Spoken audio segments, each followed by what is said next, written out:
కర్నూలు జిల్లా, కర్నూలు నగరం మనం అనుకున్నామంటే కర్నూలుకు ఒక ప్రఖ్యాతి ఉంది. అంటే ఎందరో గొప్ప గొప్ప మహానాయకులను అందించినటువంటి వ్యక్తి ప్రపంచానికి పరిచయం చేసిన ఘనత ఎక్కడ ఉంటుందంటే ఒక కర్నూలుకి మాత్రమే ఉంటుంది.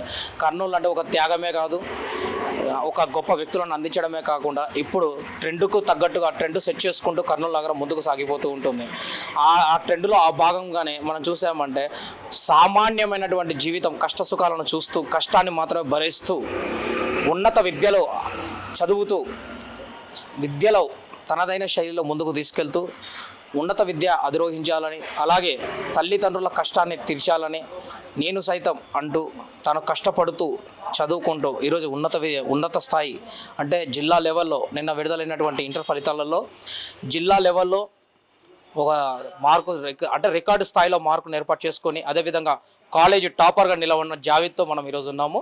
జావేద్ మన అంటే జావేద్ యొక్క పురోగతులు మనం గమనించామంటే జావేద్ స్వస్థలం వచ్చేసి మనకు ఎంగనూరు అవుతుంది. ఎంగనూరులో తల్లిదండ్రులు ఇద్దరు కష్టపడుతూ ఉంటే ఆ కష్టాన్ని చూడలేక వాళ్ళ అన్నతో సైతం కర్నూలు నగరానికి ఒక 6 ఏళ్ల కిందటనే రావడం జరిగింది. గతంలో జావేద్ 10వ తరగతిలో కూడా స్కూల్ టాపర్గా నిలబడడం జరిగింది. అదేవిధంగా ప్రథమ అంటే ఇంటర్ ఫస్ట్ ఇయర్లో కూడా కాలేజు టాపర్లో 2nd ప్లేస్లో నిలవడం జరిగింది. అదేవిధంగా నాకు ఎందుకు ఫస్ట్ ప్లేస్ రాదు అనే ఒక ధైర్యంతో ఖచ్చితంగా రావాల్సిందే అనే పట్టుతో ఇంటర్ 2nd ఇయర్ నిన్న విడుదలైనటువంటి 2nd ఇయర్ రిజల్ట్స్లో కాలేజ్ టాపర్గా నిలబడి ఒక చరిత్రని సృష్టించాడు. అయితే జావేద్ యొక్క పరిస్థితి మనం గమనించామంటే ఇప్పుడు మనం ఏదైతే షాప్లో ఉన్నామో ప్రజెంట్ అతను వర్క్ చేస్తున్న షాప్ అంటే వాళ్ళ అన్నతో పాటు కలిసి పని చేసుకుంటున్నటువంటి ఒక సామాన్యమైన చికెన్ అంగడి అనమాట. ఈ చికెన్ అంగడిలో అతను ఇక్కడే తింటూ ఇక్కడే పడుకుంటూ ఇక్కడే స్నానం చేస్తూ ఇక్కడే చదివాడు. అంటే ఉన్నత విద్య అధిరోహించాలి అంటే సుఖ సౌకర్యం మాకు అవసరం లేదు, సుఖ సౌకర్యాలతో మాకు అవసరమే లేదు, కేవలం మా దగ్గర చదువు తెలివి ఉంటే చాలని నిరూపించాడు జావేద్. ప్రస్తుతం మనం జావేద్తో మాట్లాడే విషయం ప్రయత్నం చేద్దాం.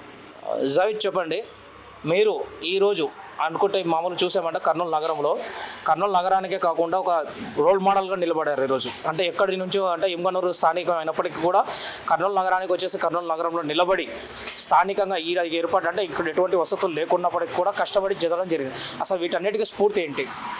అంటే మా అమ్మ నాన్న కష్టాన్ని చూసి నేను పనిచేయలేకపోయినా అంటే వాళ్ళు ఎంతో కష్టపడి మమ్మల్ని చదివిస్తున్నారు. వాళ్ళకి నేను ఫ్యూచర్లో అయినా వాళ్ళకి సంతోషపెట్టాలని దానితో నేను ఫ్యూచర్లో బాగా సెటిల్ కావడానికి ఇట్లా బాగా కష్టపడి చదువుతాను. మీరు కష్టపడి చదివారు, మీకు దీనికి సార్లు అంటే అక్కడ ఉన్నటువంటి బృందం కానీ మీకు సహాయం లేదంటే తోటి స్నేహితులు కానీ ఏదైనా సహాయ సహకారాలు అందించారా? మా టీచర్స్ నాకు చాలా సపోర్ట్ చేసినారు. ప్రతి దాంట్లో ఏమైనా డౌట్స్ ఉంటే కూడా క్లారిఫై చాలా బాగా చేస్తారు. నిజంగా టౌన్లో బ్రాండ్గా అయిపోయింది కర్నూలులో కూడా నిజంగా. వాళ్ళు చెప్పే సిలబస్ కానీ వాళ్ళు చెప్పే మాటలు కానీ అంటే వాళ్ళు సిలబస్ కాకపోయినా బయట విషయాలు ఇంకా బాగా చెప్తారు. అంటే బయట ఎలా ఉంటుంది, ఎలా అంటే సమాధానం ఎలా ఎదుర్కోవాలి అవన్నీ నేర్పిస్తూ ఉంటారు. చాలా మంచి వాళ్ళు కాలేజ్లోనే ఎక్కువ సపోర్ట్ చేస్తారు. గతంలో వచ్చేసి మీరు 10వ తరగతిలో అంటే 10th క్లాస్లో వచ్చేసి మీరు స్కూల్ టాపర్గా రావడం జరిగింది. అదే టౌన్ మోడల్ కాలేజ్లో స్కూల్ అండ్ కాలేజ్. అదేవిధంగా అదే కాలేజ్ అంటే ఇంటర్ ఫస్ట్ ఇయర్ రావడం కానీ 2nd ప్లేస్ వచ్చేసింది. ఎందుకు అప్ అండ్ డౌన్లు జరిగాయి?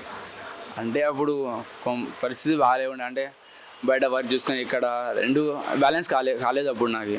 ఈసారి కొంచెం ఎట్లయినా కష్టపడి రావాలని పట్టుదలతో కష్టపడినా సాధించిన.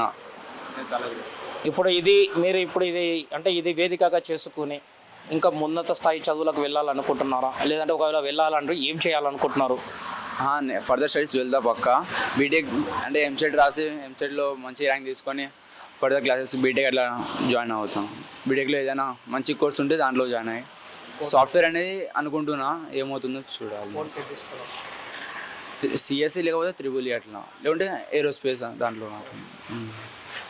ఇప్పుడు మీరు ఈ విషయం తెలిసిన తర్వాత మీ తల్లిదండ్రులు ఎలా అనుకుంటున్నారు? మీతోటి అంటే మీ అన్న ఎలా ఫీల్ అవుతున్నారు, లేదంటే మీ కుటుంబ సభ్యులు కానీ బయట సమాజం కానీ ఎలా ఫీల్ అవుతుంది? అక్కడ చాలా హ్యాపీగా ఫీల్ అవుతున్నాను నిజంగా. మా అమ్మ అయితే చాలాసార్లు ఫోన్ చేసి ఎట్లయినా ఊరికి రమ్మని ఎట్లయినా చాలా ఫోన్ చేస్తున్నారు కలవాలని. ఇంకా చాలా హ్యాపీగా ఉన్నారు ఇంట్లో వాళ్ళు కూడా. ఇంకా మా రిలేటివ్స్ కూడా చాలా మంది ఫోన్ చేసి చాలా అంటే అభినందిస్తున్నారు నాకైతే. మా ఫ్రెండ్స్ కూడా చాలా చాలా హ్యాపీగా ఉన్నారు ఈసారి నా మార్క్స్ చూసి. ఇంకా వాళ్ళు చాలా గర్వపడుతున్నారు. ఇంకా మా ఫ్రెండ్స్ ఇంత మార్క్స్ వచ్చినాయి కాబట్టి చాలా గర్వంగా ఉంది వాళ్ళకు కూడా. నాకు కూడా చాలా హ్యాపీగా ఉంది. అంటే మా ఫ్యామిలీని సంతోషంగా చూడడం నాకు చాలా హ్యాపీగా ఉంది నిజంగా. అంటే వారు పడిన కష్టానికి ఈరోజు మీరు తగిన ప్రతిఫలం ఇవ్వడం జరిగింది. భవిష్యత్తులో కూడా మీరు ఇలాగనే ఇంకా ముందుకు వెళ్ళి ఖచ్చితంగా ప్రయోజకులుగా మారాలని కోరుకుంటున్నాం. Thank you. పక్క మా పేరెంట్స్ ఒక కళని నెరవేరుస్తా పక్క. మీ అంబిషన్ ఏముంది? అంటే సాఫ్ట్వేర్ ఏమో లేకపోతే ఏరోస్పేస్ దాంట్లో అట్లా పోయి జాబ్స్ తీసుకోండి, లేదా గవర్నమెంట్ జాబ్స్ ఏదైనా ఉంటే ట్రై చేస్తా అట్లా. ఎప్పటికైనా కూడా విద్యకి ఉన్న స్థాయి ఎప్పుడు కూడా సమానం కాదని, అలాగే భవిష్యత్తులో తన తల్లి తండ్రి యొక్క ఆశయాలను నెరవేర్చడమే ధ్యేయంగా పెట్టుకుని ముందుకెళ్తానని, అదేవిధంగా రాబో రోజుల్లో కాంపిటీషన్ తగినట్టుగా ఇటు బీటెక్ కంప్లీట్ చేసేసి అట్లా ఎయిర్ స్పోర్ట్స్ కానీ లేదంటే ఇటుపక్క సాఫ్ట్వేర్ ఇండస్ట్రీ వైపు కానీ నేను మొగ్గు చూపుతానని, ఖచ్చితంగా భవిష్యత్తులో ప్రణాళిక వేసుకొని ముందుకు సాగిపోతానని తెలియజేస్తున్నారు.